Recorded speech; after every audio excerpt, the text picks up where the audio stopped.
오늘 찬양처럼 저는 굉장히 복을 받은 사람이라고 생각을 합니다. 제가 제주 남부교회에 와서 벌써 2014년에 부임을 했는데 2015년, 16년, 17년 제주대학교 대학원을 다녔어요. 석사학위를, 교육학 석사학위를 하나 더 받았습니다. 기회를 주신 것도 감사하고 학교를 잘 다니게 도와주신 것도 감사합니다. 요즘 가끔 저희 큰아들이 저에게 물어보는 것이 있어요. 아빠, A학점 받는 것이 어려워요? 라는 질문을 해요. 그러면 제가 제주대학교 대학원을 다니지 않았으면 자신 있게 말을 못했을 겁니다. 제가 신학교를 다닐 때는 성적이 별로 안 좋았거든요. 신학교를 다닐 때는 신학생 때 안 놀면 어떻게 해? 평생 목회하면서 거룩하게 살아야 되는데 하면서 굉장히 열심히 놀러 다녔던 게 제 신학교 때 모습입니다. 저희 학교에서 학사경고라 그래서 한 학기를 더 다녀야 되는, 유급이 되는 기준이 1.5가 평점 1.5가 맞으면 학사경고였는데 제가 어느 정도까지 맞아봤냐면 1.52로 학사경고를 면했던 적도 있습니다. 1.52라고 하면은요, 웬만하면 다 디디디디디디 하나 C 이렇게 받았던 거예요. 그러니까 굉장히 성적이 안 좋았던 건데, 아마 그 성적 가지고선 아들이 아빠 대학교 때 A학점 많이 받았어요 라고 얘기하면 제가 대답을 못했을 겁니다. 근데 감사하게도 제주대학교를 다니면서 제가 그 전체 A학점을 받은 적이 있어요. 그래서 장학금을 받은 적도 있고 올 A학점을 받은 적이 있어서 아이들에게 항상 그걸 공개해 줍니다. 아빠는 대학원을 다니면서도 올 A를 받았어. 이렇게 자랑을 많이 하니까 아이들이 우리 아빠는 굉장히 공부를 잘하는 것 이렇게 착각하기도 합니다.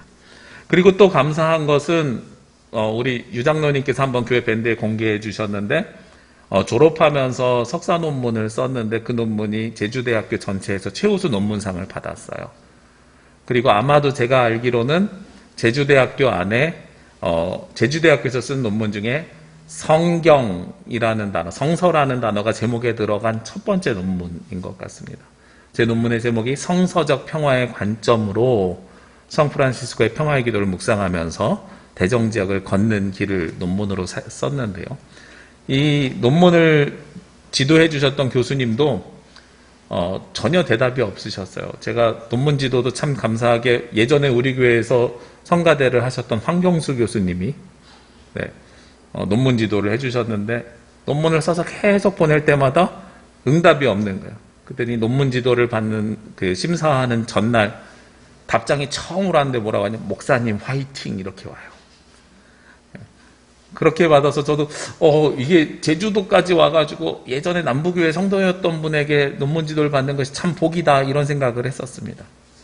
그리고 논문 심사할 때도요, 교수님들이 심사 주심 부심 해갖고 네 분이 앉아 계셨는데 질문을 하시는데 질문을 별로 안 하세요. 왜냐하면 본인들이 모르는 분야이기 때문에 그런 것 같아요.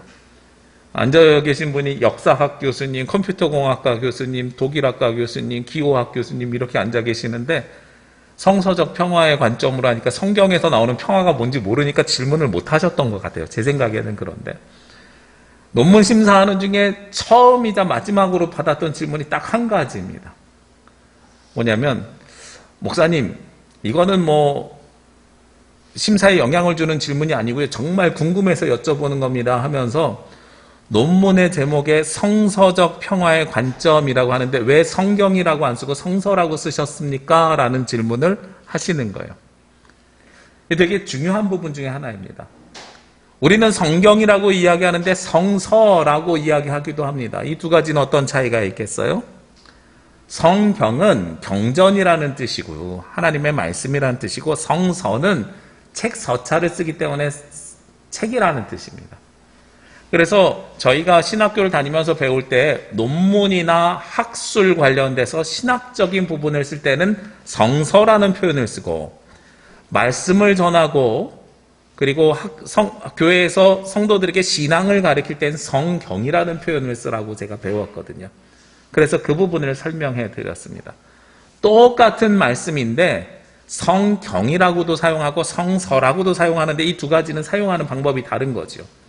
우리의 영적인 부분을 다룰 때, 신앙적인 부분을 다룰 때는 성경이라는 단어를 사용하고 이것을 학문적으로 신학적으로 사용할 땐 성서라는 단어를 사용한다는 것입니다. 이 두 가지가 차이가 있어요. 왜 이 두 가지를 차이를 두냐면 우리가 신학이라는 학문에 있어서는 영적인 부분이 배제된다는 것이 아니라 이론적이고 논리적인 측면이 좀 더 강하다는 것이고요. 성경이라는 것을 이야기할 때는 신앙의 영적인 것이 좀 더 강하기 때문에 그렇습니다. 오늘 본문 말씀 두 본문을 읽었는데요. 먼저 디모데후서 3장 16절 말씀을 보면 모든 성경은 하나님의 감동으로 된 것으로 이렇게 말씀이 시작이 됩니다. 그리고 하나님께서 우리에게 성경을 주셨는데 성경을 주신 이유가 16절과 17절에 기록되어 있습니다. 교훈과 책망과 바르게 함과 의로 교육하기에 유익하니 하면서 그 뒤에 뭐라고 나와 있냐면 이는 하나님의 사람으로 온전하게 하며 모든 선한 일을 행할 능력을 갖추게 하려 함이라. 이 말씀을 요약하면 모든 성경은 하나님의 감동으로 된 것으로 사람을 어떻게 하기 위해서요? 선한 일을 행할 수 있도록 하기 위해서 성경을 주셨다는 거예요. 그리고 그 선한 일은 바르게 함과 교훈과 책망과 의로 교육을 받은 사람들이 선한 일을 해나가는 거죠. 여기에서 중요한 단어가 있습니다. 우리는 지금 성령 강림주의를 지내고 있는데 지난주에는 성령의 역할 중에서 보혜사 성령, 우리를 보호하시고 인도하시는 영에 대해서 말씀을 나누었다면 오늘은 우리를 알게 하시고 가르쳐 주시는 조명하시는 영에 대해서 말씀을 나누려고 해요. 그런데 이 말씀을 나누기 전에 우리가 가져야 되는 전제가 있습니다. 하나님께서 우리에게 말씀을 주시는데 그 말씀을 누구를 통해서 주셨어요? 사람을 통해서 주셨단 말이에요. 제가 성서와 성경을 구별을 하는데 설교할 때도 그렇게 설교를 드립니다. 말씀을 드립니다. 오늘 디모데후서는 사도 바울이 디모데에게 쓴 편지예요. 로마선 사도 바울이 로마 교회에다 쓴 편지입니다. 마태복음은 마태가 기록한 예수님의 행적입니다. 요한복음은 사도 요한이 기록한 예수님의 말씀입니다. 제가 이런 식의 표현들을 주로 사용합니다. 구약 성경에서도 비슷하지요. 선지자 이사야를 통해서 하나님께서 말씀하셨습니다. 이렇게 이야기를 해요. 그러면 그런 질문을 할 수가 있습니다. 이 책은 사도 바울이 썼는데 이게 책이지 어떻게 경전이 될 수 있어? 이것은 요한이 쓴 거지 어떻게 이것이 하나님의 말씀이야? 요한의 이야기가 아니야? 이런 질문을 하실 수 있는 거예요. 그런데 그 질문에 있어서 이것이 하나님의 말씀의 권위로 가져갈 수 있는 구절이 바로 오늘 말씀이라는 겁니다. 하나님께서는 사도 바울을 통해서 성경을 기록했고 마태, 마가, 누가, 요한을 통해서 성경을 기록했지만 그러나 그들이 자신의 머리와 자신의 기억과 자신의 생각, 자신의 의견을 가지고 성경을 기록한 것이 아니라 무엇으로 기록했다고 오늘 나와 있어요? 성령의 감동하심으로. 성경이요, 하늘에서 뚝 떨어진 책이 아니라는 겁니다. 혹은 굉장히 머리가 좋은 사람이 기록한 책이 아니라는 겁니다. 성경은 하나님께서 하나님의 필요한 사람들을 통해서 그들에게 성령의 감동을 주셔서 그들로 하여금 기록하게 하신 거예요.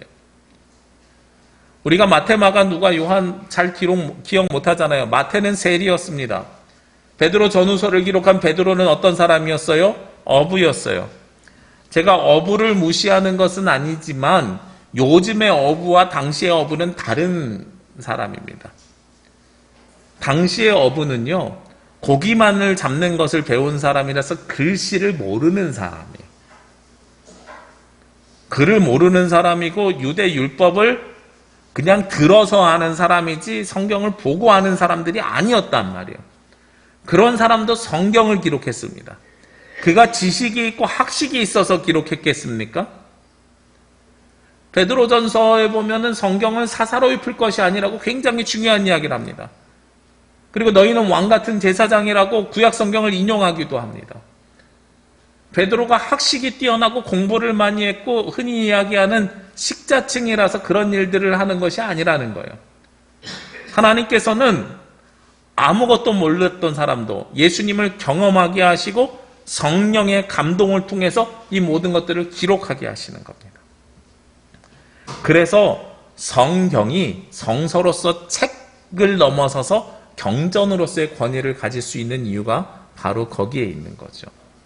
하나님께서 우리에게 말씀하시는데 말씀하시는 방법이 누구를 통해서 말씀하셨다고요? 베드로, 야고보, 요한이 아니라 성령을 통해서 우리에게 말씀하셨다라는 게 전제입니다. 그러면 우리 그리스도인들이 하나님의 말씀을 찾아가는 방법은 무엇을 통해서 찾아가야 되겠어요? 말씀을 우리에게 주실 때 성령을 통해서 주셨기 때문에 우리도 성령을 통해서 말씀으로 들어갈 수 있게 되는 겁니다. 그래서 우리가 요한복음으로 들어가게 되면은요, 오늘 요한복음은 지난주와 똑같이 보혜사를 우리에게 보내주시는데, 지난주 말씀인 16절 말씀을 보면 내가 아버지께 구하겠으니 그가 또 다른 보혜사를 너희에게 주사 영원토록 너희와 함께 있게 하리니, 우리 지난주에 나눴던 말씀은 영원토록 함께 있게 하면서 너를 보호하고 인도하는 영으로 보혜사 성령을 말씀하셨어요. 그런데 오늘 26절에서 이야기하는 보혜사 성령은 어떤 영입니까? 보혜사, 곧 아버지께서 내 이름으로 보내실 성령, 그가 너희에게 모든 것을 가르치고 내가 너희에게 말한 모든 것을 생각나게 하리라. 여기서 보내주시는 보혜사 성령은 첫 번째는요, 가르치는 영이고요, 두 번째는요, 생각나게 하는 영이다라는 것이죠. 하나님께서 우리에게 성령을 통해서 말씀해 주셨고요. 그 말씀해 주신 성령이, 그 성령을 통해서 말씀해 주신 성령이 우리에게 하나님의 말씀을 가르쳐 주시고 하나님의 말씀을 생각나게 한다는 겁니다. 자, 가르친다는 말을 좀 더 자세히 한번 살펴보겠습니다. 가르치는 것은 첫 번째로요, 어떤 의미를 가지고 있냐면 모르는 것을 알려준다라는 의미가 있습니다. 우리가 이것이 하나님의 말씀인지 아닌지 모르는 것을 가르쳐 주시는 거예요. 알려주시는 겁니다. 우리가 세상에서 살아가면서 무엇에 의지해서 살아가게 될까요? 우리는 세상에서 살아가면서 나의 지식과 기억과 그리고 세상 사람들의 의견을 많이 쫓아서 살아가게 돼요. 요즘은 예전과 달라서 기억보다는 사실 검색에 많이 의존하기도 합니다. 저 어릴 때 기억해보면은요, 전화번호 다 외우고 다녔습니다. 저희 집 전화번호요, 할머니, 할아버지 전화번호요, 이모님들 전화번호요, 큰아버지 전화번호요, 교회 전화번호요, 학교 전화번호요. 전화번호 다 외우고 다녔습니다. 요즘은 전화번호 외우고 기억하기가 쉽지 않습니다. 심지어 식구들 것까지도요. 검색하면 다 해결이 됩니다. 그래서 요즘의 능력은 과거랑 다르게, 과거는 기억하는 것이 능력이라고 이야기하면 요즘은 빨리 검색하는 것이 능력으로 바뀌어버렸어요. 그리고 검색하는 능력도 갈수록 성장하게 되는 것 같아요. 얼마 전에 저희 그 사택에 있는 욕실에 환풍기가 이렇게 돌아가는 소리가 너무 큰 거예요. 윙 하면서. 그래갖고 이걸 켜야 돼 말아야 돼 하는 걱정이 생길 만큼 소리가 커졌단 말이에요. 그래서 이거를 고치려고 하니까 보통은 고치는 방법이, 환풍기는 어떻게 해야 되냐면 사람을 불러가지고 그 사람이 와서 이거요? 다음 주에 물건 주문해서 오면 다시 올게요. 이렇게 고치는 게 환풍기를 고치는 방법이에요. 근데 비용도 많이 들어가죠. 보통 인건비가 많으니까. 그래서 직접 한번 고쳐보려고 인터넷에 제가 검색을 해봤습니다. 포털 사이트에서요, 욕실 환풍기라고 검색했더니 이게 쉬운 게 아니더라고요. 욕실 환풍기가 한 종류인 줄 알았더니 벽에 하는 거, 천장에 하는 거, 안에 배관이 있는 거, 없는 거, 전기를 코드로 꼽는 거, 연결하는 거, 이게 다 달라서 한 6, 7종류가 나와요. 6, 7종류 안에서도 그 안에 있는 관의 사이즈가 반지름이 몇 미리인 거, 그 다음에 이 구멍이 난 게 몇 센치 곱하기 몇 센치, 이거 굉장히 다양하더라고요. 제가 알 수 없을 만큼 다양하게 나오는 거예요. 야, 이것만 봐가지고는 내가 바꿀 수 없겠구나. 그런데 다음날 문득 생각이 난 게 있어요. 요즘은 검색 기능이 굉장히 발전해가지고 어떻게 검색하냐면 포털 사이트에서요, 사진 앱을 가지고 사진을 찍잖아요. 그럼 그게 뭔지 가르쳐줘요. 그리고 사진을 찍었더니 뭐라고 나오냐면 한일 W130ST 이렇게 딱 나오는 거예요. 그래서 그걸 쳤더니 22,000원 이렇게 나와요. 사람 부르면 10만 원도 더 들 거를 22,000원이면 바꿀 수 있겠구나. 똑같은 걸로 그냥 그대로 뺐다가 다시 끼니까 바꿔지는 거예요. 검색하는 기능이 훨씬 더 좋아졌죠.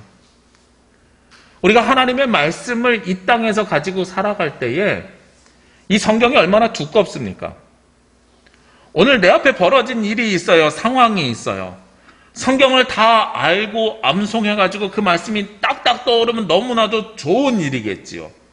그런데 내 머릿속에 성경 말씀이 딱딱 떠오르지 않을 수 있단 말이에요. 그러면 그 말씀을 어떻게 해야 돼요? 찾아야 되는 거죠. 어디서 찾을 수 있을지를 여러분들이 알아야 되고 그것을 알려주는 영이 누구라고요? 성령이라는 겁니다. 우리 여신도 회원 세 분이 찬양 불렀잖아요. 여호와는 내게 복을 주시기를 원하며. 저는 목회를 하는 사람이니까 이 구절을 굉장히 좋아하는 구절 중에 하나이고, 그래서 바로 이 찬양을 들으면서 간주에 성경 구절 넣어야 되겠구나 하고선 민수기를 딱 펴서 6장을 펴서 제 성경책인 오른쪽 하단에 있는 이 구절을 그대로 제가 가지고 왔습니다. 다 편집한 다음에 저희 아내가 오더니 이거 성경 구절 있는데 넣어야 되는데 이 얘기를 하는 거예요. 알아. 어디 있는지 알아. 벌써 찾으셨어요? 뭘 찾아 외워야지 그 정도는. 이러면서 자랑도 좀 하고 그랬습니다. 그런데 이거를 아는 사람들은 이렇게 머릿속에 기억해서 가지고 오면 되지만 모르는 사람들은 이것을 찾아가야 되거든요. 검색해서 찾을 수도 있지만 우리의 삶이 항상 검색해서 나오는 것이 아니라 우리 가운데 하나님께서 알려주시는 방법이 있더란 말이에요. 우리 그리스도인들이 어떻게 하나님의 말씀을 알게 됩니까? 첫 번째 방법이요. 이 시간 여러분들이 드리는 예배를 통해서 알게 되는 겁니다. 그래서 예배를 통해서 어느 날 보니까 내가 모르는 사실을 목사님이 말씀을 주실 때가 있어요. 여태까지 내가 몰랐던 것, 이런 것들도 있구나.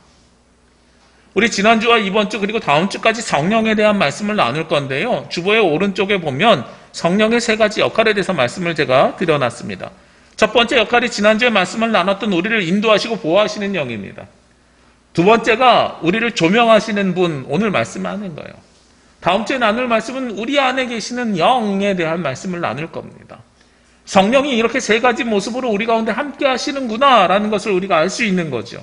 그리고 우리를 조명하신다는 것이 무엇인가? 예전에 몰랐지만 지금 가르쳐 주시고 알게 해 주시는 것. 그래. 성령께서 내가 모르는 것을 알게 해 주시는구나 하는 것을 알 수가 있습니다. 그리고 나서 그 다음에 알게 한다는 것의 두 번째는 무슨 뜻이 있냐면 분별할 수 있게 한다는 거예요. 모르는 것을 알 수도 있지만 알고 있는 것을 더욱더 분명하고 정확하게 알려주시는 것이 바로 성령입니다. 우리가 국어를 배울 때 그런 예문을 많이 배웁니다. 띄어쓰기를 배울 때요. 아버지가 방에 들어가신다. 이거 띄어쓰기 잘못하면 어떻게 된다고요? 아버지 가방에 들어가신다. 우리가 너무나도 익숙하게 알고 있는 거죠. 내가 아는 성경에 대한 말씀인데 이 성경 말씀을 내가 잘 알고 있느냐, 혹은 나의 상황과 나의 위치에 맞춰서 내가 잘못 오독하느냐 하는 것에 대해서 우리가 항상 고민해야 되는 거예요. 아까도 말씀드렸지만 베드로전서에서 성경은 사사로이 풀 것이 아니라 그랬잖아요. 성경을 내가 임의로 내 상황에 맞춰서 잘못 해석하게 되면 그것이 발전해가지고 그것을 교리적으로 만들면 이단이 되기도 하는 거고요. 하나님의 말씀의 뜻을 온전히 받지도 못하게 되는 안타까운 일이 생기게 됩니다. 우리가 보통 성경에 대한 비유를 그렇게 하시는 목사님들이 간혹 계십니다. 어떻게 하냐면 하나님 나라로 갈 수 있도록 우리를 안내하는 지도가 성경이다. 그러면 이 지도에 있어서 중요한 것이 있어요. 제주도에서 길을 찾을 때는 제주도 지도가 있어야 되거든요. 그런데 제주도에서 서울특별시 지도를 가지고 길을 찾는다고 해서 찾아질까요? 못 찾습니다. 그리고 제주도에서 제주 지도가 내 손안에 딱 있다고 할지라도 그 다음에는 우리가 무엇을 알아야 되냐면 방향을 알아야 됩니다. 지도는요, 딱 내 손안에 펼치면 위가 무슨 쪽이에요? 북쪽이고요. 아래는 무슨 쪽이에요? 남쪽이잖아요. 요즘은 지도를 보고 길 찾는 사람들이 별로 없어요. 내비게이션 때문에. 근데 내비게이션이 가지고 있는 오류가 하나 있습니다. 뭐냐면 내비게이션은요, 세상이 나 중심으로 돌아가요. 나는 앞쪽으로 가고 세상의 지도가 막 변합니다. 그러니까 항상 위가 북쪽이 아닌 거예요. 제가 제주도 와가지고 굉장히 헷갈렸었어요. 제가 방향 감각이 좋고 길을 잘 찾는 사람인데 제주 와가지고 뭐가 제일 많이 헷갈렸냐면 우리 교회 이름 때문에 방향 감각이 헷갈렸어요. 우리 교회 이름이 제주 남부교회잖아요. 제주의 남쪽에 있어야 됩니다. 지도에서 남쪽은 위가 아니라 아래쪽입니다. 가만히 보니까 바다와 한라산을 놓고 볼 때에 한라산이 더 멀어요. 그리고 더 높아요. 자꾸 한라산이 위인 것 같아요. 한라산이 북쪽이고 남부교회가 이쪽에 있으면 상황이 맞는 것 같은데 바다가 북쪽이고 우리가 남부교회면 우리 남쪽에는 더 많은 제주가 있어요. 우리가 밑에가 아니란 말이에요. 이게 되게 고민스러운 거예요. 그래서 많이 헷갈렸어요. 근데 제주분들이랑 말씀을 나누다 보니까 제주분들은 광양사거리에서 동쪽으로 조금 더 가고 서쪽으로 가고 이 방향감각이 굉장히 분명하신 분들이에요. 이게 바로 분별하는 겁니다. 성경을 분별하기 위해선 성령께서 우리에게 어떻게 해주셔야 되냐면 가르쳐 주셔야 분별할 수 있어요. 성경을 모르고서는 우리가 성경을 분별할 수가 없습니다. 어디가 북쪽인지 어디가 동쪽인지 남쪽인지 알아야 그것을 분별하고 갈 수가 있거든요. 그런 것처럼 우리가 하나님의 말씀을 가지고 이 땅에서 살아가기 위해서는 어디가 북쪽인지 남쪽인지 아는 것처럼 성경을 알아야 하고 가르쳐주는 영의 귀를 기울여야 됩니다. 그래서 성경 공부도 하자고 말씀을 드리는 겁니다. 성령이 우리가 모르는 것을 가르쳐주기도 하지만 우리가 아는 것도 분별할 수 있도록 인도해 주십니다. 성경은요, 신약 성경을 기준으로 할 때 2000년 전에 이스라엘 지역에서 있었던 일입니다. 구약 성경으로 하면 그보다 훨씬 더 오래전에 3000년, 4000년 전의 일에. 그리고 이스라엘뿐만 아니라 더 멀리 이집트에서 있었던 일들도 우리에게 알려주고 있습니다.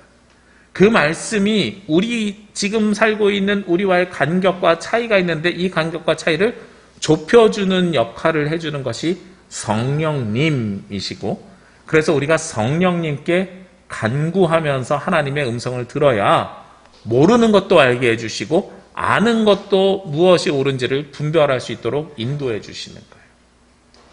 그리고 성령께서 하시는 또 다른 마지막 한 가지 역할이 있습니다. 오늘 26절 말씀의 뒤에 보면 모든 것을 가르치신 다음에 그 다음에 뭐 하게 하신다고요? 내가 너희에게 말한 모든 것을 생각나게 하리라 하는 겁니다. 우리가 아는데 문제는 자꾸 까먹어요.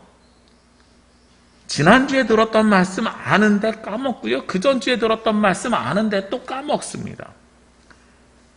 까먹는 게 당연한 이야기예요. 제가 늘 말씀드리지만 까먹는 게 뭐 특별하게 내가 머리가 나쁘거나 건망증이 심하거나 뭐 연세가 많이 들어서거나 이런 일이 아니에요.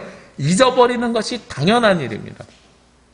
심지어 말씀을 전했던 사람도 내가 지난주에 뭘 전했지? 지지난주에 뭘 전했지? 가끔 헷갈릴 때도 있습니다. 그런데 그런 것들을 생각나게 해주시는 분이 계세요.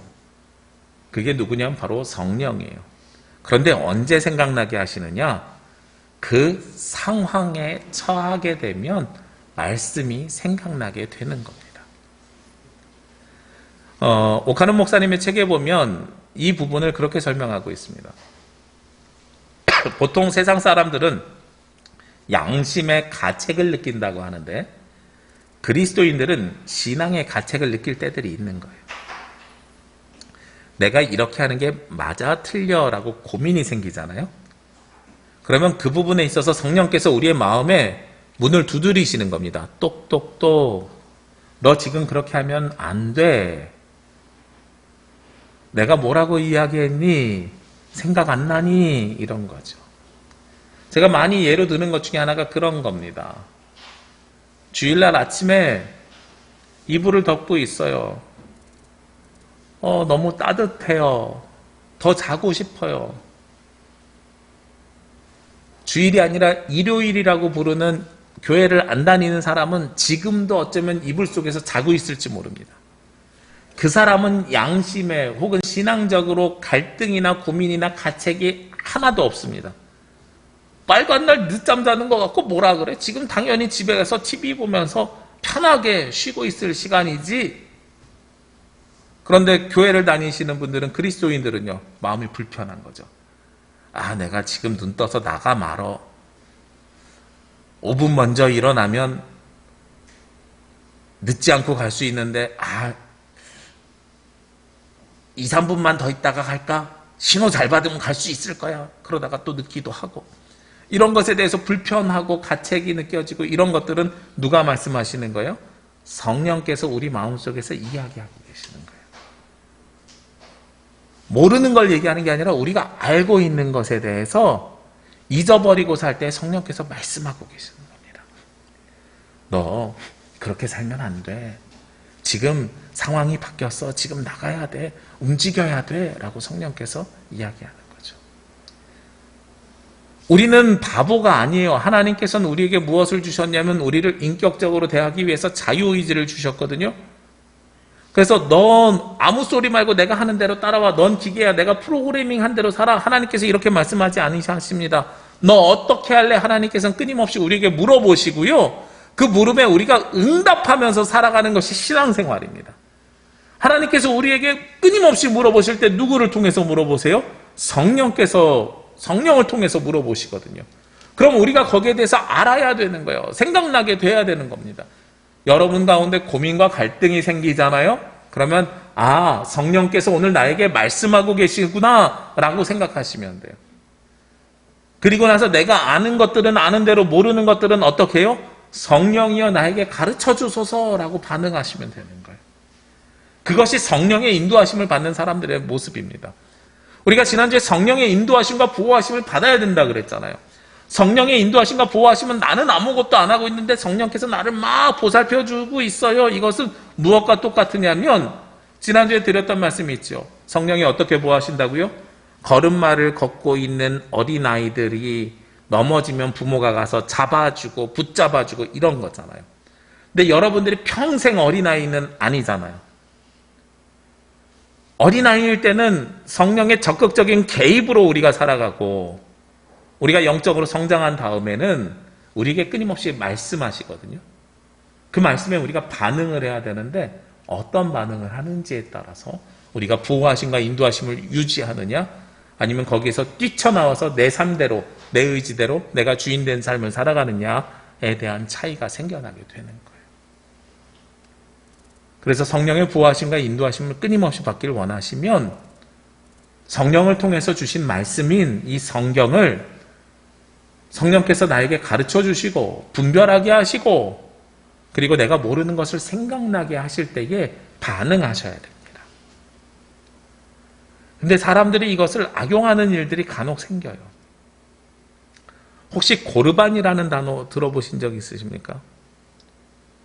구약 성경에 보면 고르반을 외친다라는 것이 있어요. 이것이 무엇이냐면 하나님 앞에 약속한 것, 서원한 것을 지키기 위해서 다른 것보다 그 약속과 서원을 우선순위로 한다는 거예요. 그런데 이거를 이스라엘 사람들이 언제 악용하냐면 부모를 섬기는 일에 악용한 일이 많이 있었습니다. 우리나라로 이야기해 볼게요. 편하게. 명절에 보통 가족들이 모이잖아요. 저는 명절이면 우리 교회에 와서 예배를 드리는 것도 좋지만 가족들 모이면 그곳에 가서 예배를 드리는 것도 괜찮다고 생각을 합니다. 부모님 댁 가서 예배를 드리시는 것도 괜찮아요. 그런데 그때는 부모님이 믿는 분이시면 그리고 안 믿는 분이시면 상황이 또 달라지죠. 믿는 분이시면 저희 할머니 같은 경우는 명절이 추석 당일이 화요일인지 월요일인지 주일인지 상관없어요. 연휴 기간에 주일이 끼면 오전에 예배드리고 무조건 오후에 모여요. 저희 집은 그랬었어요. 그런데 안 믿는 부모님이신데 저 명절에 예배드려야 돼서 못 가요. 그럼 부모님이 불편해 하실 수 있잖아요. 그렇죠? 고르반이라는 게 어떤 거냐면 바로 그런 겁니다. 저 하나님 앞에 예배드리기로 서원했으니까요. 부모님을 못 섬기겠어요. 라고 이야기하는 게 고르반이에요. 부모님이 내가 힘들고 어려워. 나 좀 도와줄래? 고르반! 하나님께 약속한 것이 우선입니다. 죄송해요. 라고 이야기하는 거예요. 하나님의 말씀을 어떻게 하는 거예요? 악용하는 사례인 거죠. 우리가 성령의 인도하심을 받는다는 것, 그리고 하나님의 말씀을 악용할 때에 우리 마음속에 찔림이 있고 거리낌이 있도록 성령께서는 우리에게 말씀하십니다. 너 하나님 말씀대로 살아간다는 것이 그것이 어떤 뜻인지 알아? 하나님의 음성에 따라 살아간다는 것이 어떤 것인지 알아? 그것을 분별할 수 있도록 늘 인도해 주시는 것이 성령이라는 거예요. 안타깝게도요, 제주도에 확진자가 늘어가지고 내일부터 2단계로 격상이 됩니다.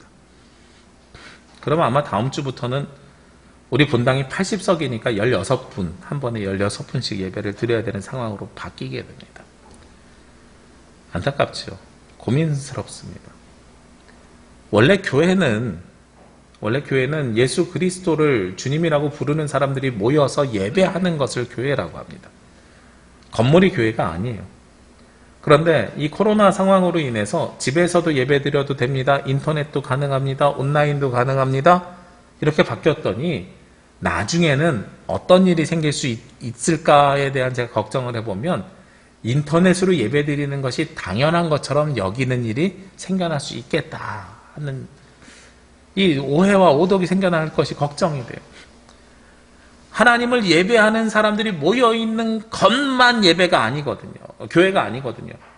교회의 존재 목적 5가지가 있습니다. 하나님을 예배하는 곳, 그리고 성도들끼리 교제하는 곳, 하나님의 말씀을 배우는 곳, 그리고 교회를 섬기면서 봉사하는 곳, 그리고 세상으로 나가서 주의 복음을 전하는 곳. 이 5가지를 다 해야 온전한 교회가 되는 거예요. 그런데 예배만 교회다라는 걸로 우리가 와전될 가능성이 있고요. 그리고 나중에 이게 어떻게 바뀌는지 알아요? 주의 설교만 들으면 되는 걸로 나중에 또 바뀔 수도 있어요. 그런 것들이 조심스러워요. 부당거래라는 영화에서 주인공이었던 유승범이 굉장히 중요한 대사를 합니다. 뭐라고 하냐면 그 사람이 검사로 나오는데 누가 잠깐 오늘 제가 좀 쉬어도 되겠습니까? 라고 이야기했더니 어떤 대사를 하냐면 배려해 주니까 배려가 반복되니까 그것이 권리인 줄 알아. 이렇게 이야기를 해요. 이 사람들이 가지고 있는 특징들이 그런 거죠. 우리가 편하게 하려고 지금 온라인 예배 드리는 거 아니거든요. 다른 사람에게 피해 주지 않으려고 온라인 예배 드리는 겁니다. 드려보니 편해지잖아요. 그러면 그것을 합리화시키기 시작합니다. 그런데 오늘 같은 날 성령께서 사실 말씀하시는 거예요. 우리의 본질은 그거 아니야. 본질을 기본적으로 가지고 있고 그것이 불가능할 때에 어쩔 수 없이 차선을 선택하는 거야 라고 말씀하는 거예요. 우리 성령께서는 우리에게 그렇게 모든 것들을 알려주십니다.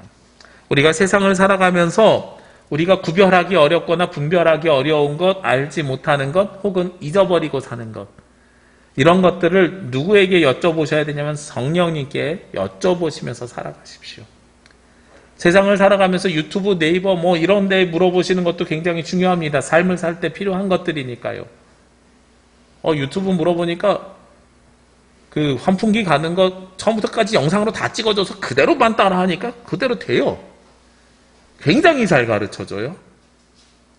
그런데 우리의 삶의 모든 실용적인 것들은 그렇게 알 수 있지만 가장 근본적인 방향성, 목적성, 우리가 무엇을 위해서 살아야 하고 어디를 위해서 살아가야 하고 우리의 삶의 가장 중요한 근본이 무엇인지를 가르쳐주는 것은 인터넷이나 핸드폰이 아니라요, 성령께서 우리에게 말씀하십니다. 그래서 우리는 성령의 임재를 경험해야 하고 성령과 동행하면서 살아가야 합니다. 오늘 이 시간 주님 앞에 나온 여러분들에게, 그리고 각 가정에서 예배하는 여러분들에게 성령의 임재가 임하시기를 원합니다. 그래서 그 성령과 늘 동행하시며 살아갈 때에 우리가 모르는 것을 가르쳐 주시는, 그리고 우리가 아는 것을 분별하게 하시는, 그리고 우리가 잊어버린 것을 생각나게 하시는 성령의 영이 여러분들의 삶을 계속해서 인도해 가시기를 주의 이름으로 기도합니다. 기도드리겠습니다. 거룩하시고 은혜로우신 아버지 하나님, 이 시간 주님 앞에 나와 기도와 간구하며 성령의 임재를 간구합니다. 우리가 알지 못하는 것, 우리가 알고도 잊어버린 것, 우리가 알면서도 깨닫지 못하는 것들, 성령께서 우리에게 가르쳐 주시고 말씀하시고 생각나게 하여 주셔서 성령을 붙들고 살아가는 주의 자녀들이 될 수 있도록 도와주시옵소서. 이 모든 말씀 예수님의 이름으로 기도합니다. 아멘.